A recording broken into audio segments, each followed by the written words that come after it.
Aloha kids, how you doing today? If there are any interruptions during this, don't worry about it. I am also on Zoom right now with one of my classes, but there's nobody in here, so I figured I'd get something else done in here. So this is the second section, not the second section, so this is another section in Similarity, right triangles and trigonometry. This is Triangle Similarity AA. I thought the instruction in here was pretty good. There were a couple of things at the start just to clear on. Corresponding angles. Whoops, let's get something a little more identifiable. Angles in the same relative position. Corresponding sides. Sides in the same relative position. Dilation. They discussed that in slide 2 of the intro. You can get that there. That's why it's in gray. The gray is, technically, it says it's a pencil up here. You can see the little pencil symbol there. Similarity transformation. They give you that in slide 4 of the instruction. So you can get that there. Note that down there. Transformation. Generally, they mean rotation, reflection, translation, or dilation. Similarity transformation is the first 3 with the dilation. There are other types of transformations out there that don't always maintain similarity, but we're not going to worry about those today. So this diagram came up in one of the pictures, and I wanted to make a little note for you here, is make sure you're paying attention when you're getting n. Remember, this is your scale factor.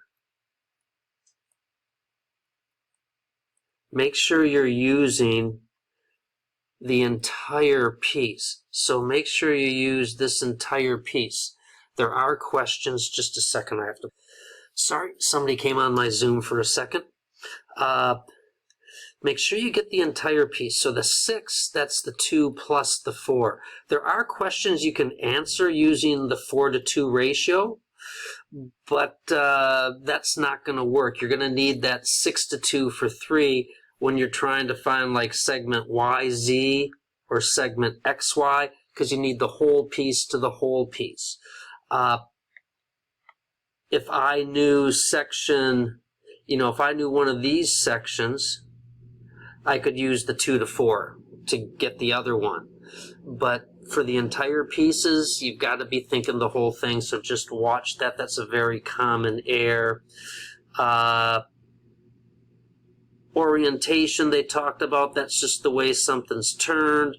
So if I take the letter F here, that's in the normal orientation. There are some things I can do here to it. Like when I rotate it, that's going to be changing the orientation. So if I rotate it, that's a change in orientation. Or if I were to flip it around, that would be a change in orientation. So that's what they're talking about with orientation, the way it's done there. They also mentioned sequence. I can't recall what they mentioned sequence about. I didn't make any notice about that. That's probably a sequence related to a composition. Notice this composition notation they use. That's the little O right there. That means they're doing a dilation centered at the origin with a scale factor of 2 to 3. And this is a reflection around the line M. So one thing to note here that they mention in there, I want to get rid of some of this extra stuff on here.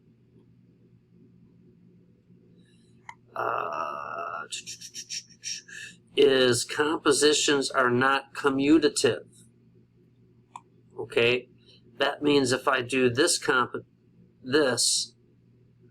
are they going to be not commutative? Does that mean they are equal or not equal? In this case, it means they are not equal. So there are some compositions that are commutative. Not all of them are commutative, so we don't treat any of them as commutative. So you just got to be careful on when you do those. Show slide 7. Okay, so here's slide 7. This is just something that's a little different. I can't write on this slide, so let me come down here a little further.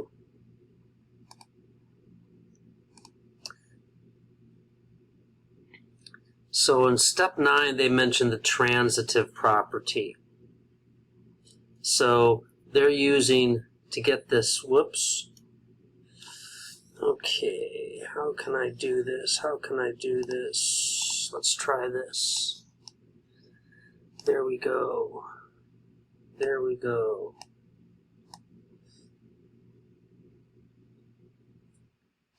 Okay, they're using steps, when they do that step 9, they're using step 8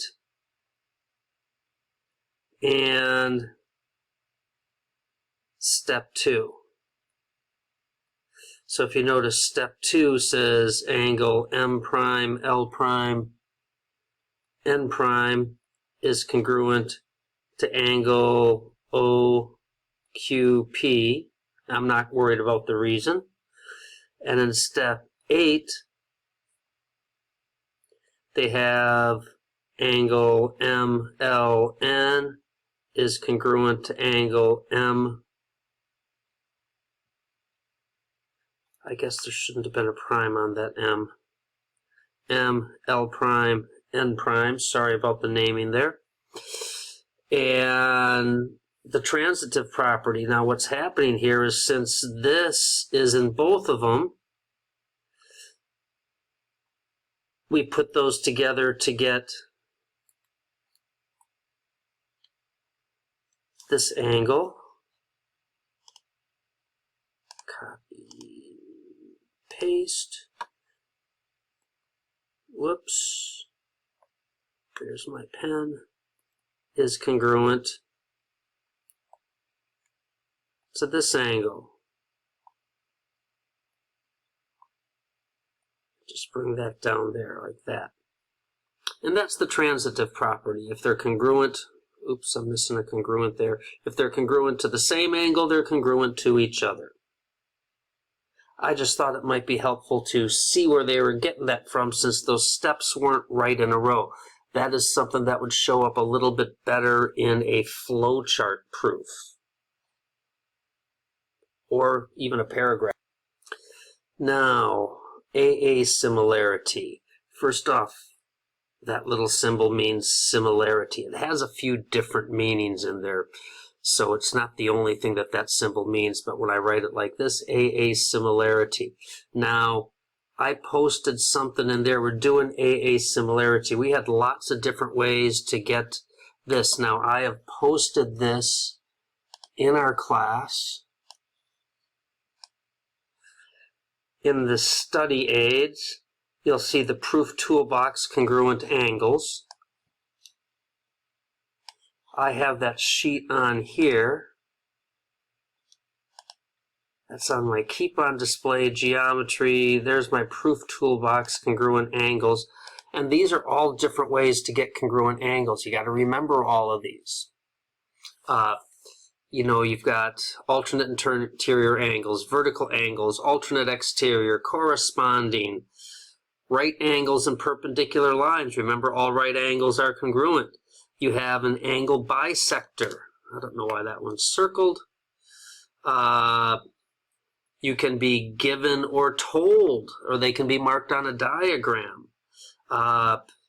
This one right here, we had the congruent supplements theorem, we had a congruent complements theorem. These two are basically related. If their two angles are supplementary with the same angle, they're congruent to each other. If two angles are complementary with the same angle, they're congruent to each other. We haven't talked about this as much yet. We'll be getting into that more lately. Regular polygons, all sides and all angles are congruent. We also have this one circled down here for some reason. Isosceles triangles, isosceles trapezoids, equilateral triangles, all those also are sources of congruent angles. And that may come up in here. I don't really have any other notes in here. Oops, that's on this page. So let's go back to, I think I had this one in period 3.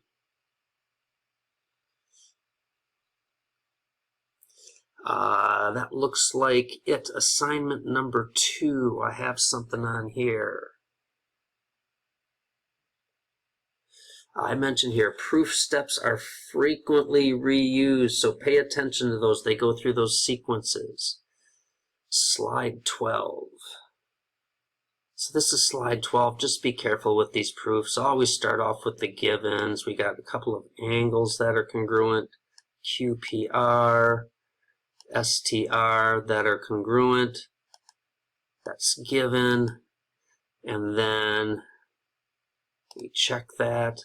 And then I'm going to do segments.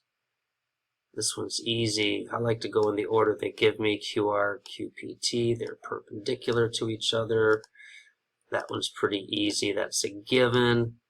The next step is the one that always gets me. I want to use my perpendicular lines to get congruent right angles. But here, I got to go to statements. This is going to be our statement. Just the way they wrote it, it's a hint. You can see there's nothing big to go in there. Statements, reason, that's just definition of perpendicular, and that'll check it. And now once I've got those declared as right angles, now I can go back to my angle statement here, and I'm going to have angle QRP and SRT, because those are the two that I have are right angles. Those are going to be congruent. And we have all right angles are congruent. And I'm going to let you get the last step, hint, AA similarity. Again, that's slide 12 in the instruction.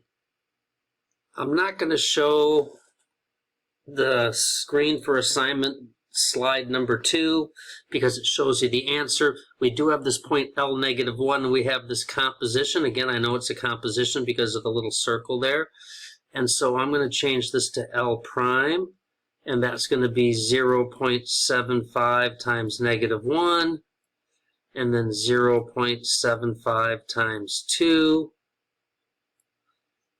And that's going to give me L prime is negative 0.75 and 1.50. And then I'm going to take that and do the second one on it. So I'm going to take L, whoops, right much? L prime, negative 0.75 and 1.50. And we're going to go to L double prime. And again, I'm using this one that's centered at the origin, scale factor of 2. So that'll be 2 times negative 2, negative 0.75. And it's going to be 2 times 1.5. And then that's going to give me a double prime of negative 1.5. and 3.0. And when I check that, that's not equal to the answer on the screen. I just wanted you to see me doing one of those compositions. You may need your note card with other transformations in there and rules for those. Keep that handy. That's it for this section. You have a good day, and we'll catch you later.